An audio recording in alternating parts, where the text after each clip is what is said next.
Fifi lekeraawo okwerimbika mu kigambo girl power okunyigiriza abaana b'abantu. Nkiddamu. Fifi lekeraawo okwenyigira mu kigambo girl power okunyigiriza abaana b'abantu.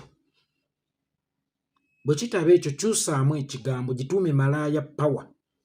Kubanga girl power etwaliramu n'abaana ba Ssuuna Ben ab'obuwala. Bwe baba nabbo babunga ensi muwala w'omugagga asulemu kalina.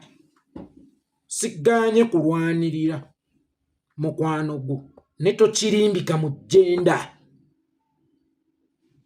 Tokirimbika mu jenda.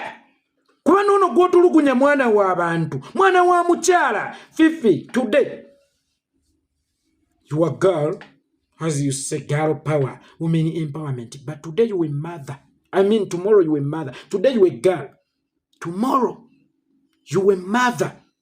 Not only a mother, but a mother-in-law. Oyina mukamwana ajoonyesa mutabani wo.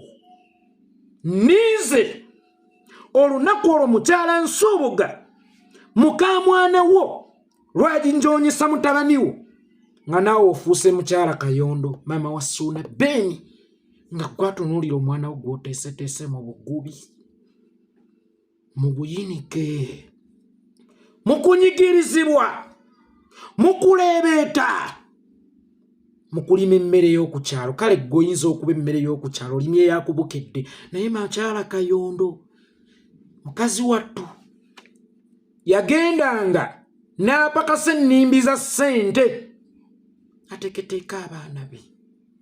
Abaana be be batasomye naye nga abagunjudde ye nga ye. Abateesetese ne bajja e Kampala ne mubamanya.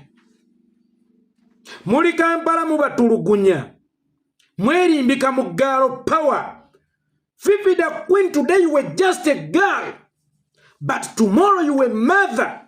Not only a mother, but a mother-in-law. Mukamwana wo atwala kalina y'omwana wo. Manyi bano abantu berimbika mu kigambo muwala, nwanirira ddembe lya muwala, nwanirira ddembe lya muwala. Genda olwanirire ku beetunda ku nguudo. Nabo gye bali bakyala banoonya equal opportunities. Abakyala bali eyo wansi tebalina na bikozesebwa nga bagenda mu nsonga zaabwe z'ekikyala. Mwezingidde wano e Kampala we muwogganira nga jazzi, nwanirira ddembe lya mwana wa buwala. Girl power, woman empowerment. Naye omwana ono w'obulenzi gw'otulugunya naye ayina maama. Naye yava mwana wa buwala. Kyokka ng'ate maama oyo yamukuzanga single mother mu bugubi, mu kunyigirizibwa, mu kulima emmimbi za ssente. Mwana we atuuse naye wamwenyumiririzaamu. Awulira bakazi e Kampala bamugobaganya mu kayumba kabadde ng'asulira mu mpewo okumala ebbanga ng'era we wali saving we. Alabireko awo nti mu ndongo y'embizzi mu kivumo kyange kye neetuuma nzaani mutabani wa mukyala Kayondo ave Masaka n'ezija nzimbako omunyonyo. Kyali kyakwesiima kye. Lunaku olwaleero waliwo omuwala eyeerimbise mu jenda okutulugunya omwana w'omukazi. But Fifi the Queen, era oli mwana wa buwala naye nkya naawe oli nnyazaala na mukamwana wo atulugunya omwana wo ow'obulenzi. Bwe tubeera wano mu myaka gyaffe emito, bannyinaffe abaana ab'obuwala balina enjogera okusanga nnyazaala nsanga amalaalo. Idiose thinking. But tomorrow you nnyazaala mwana we agenda kukuleetera omwana n'omwana agamba okusanga nnyazaala nsanga amalaalo kubanga oyo omwana gwe bakuleetedde. Nga mukamwana yazaalibwa oli mukwano gwo we mwalina eyo eŋŋombo nga mukyali bawala. Kusanga nnyazaala nsanga amalaalo kyamukisa mubi. Ggwe n'ozaala mulenzi oli n'azaala wa buwala. Ye enjiri ye n'agyongerayo gye mwatandika okusanga nga nnyazaala osanga amalaalo ne bijja bubi nga ye ggwe malaalo gwe bagenda ossanga. Tulowoozeko ku nkya tuleme kulowooza lunaku lwa leero. Wakati mu kulwanirira omwana ow'obuwala ne Ben ayina abaana ab'obuwala. Bwe tubakoze tutya?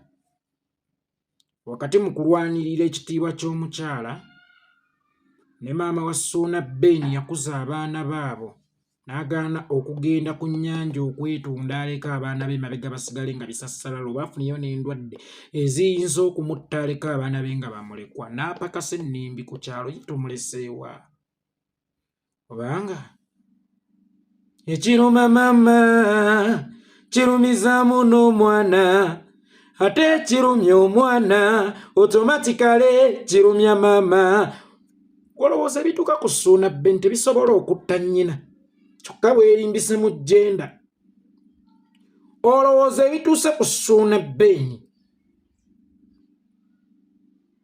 tebisobola kutta nnyina jjukira Suuna Ben ye breadwinner ewaabwe abaana ba mukyala Kayondo era yali mu kusikaasikako ku banne olowooza maama wa basudde lwe yafa teyawunga yasigala kyekimu mutuukeko olabe kubanga oli ye yali breadwinner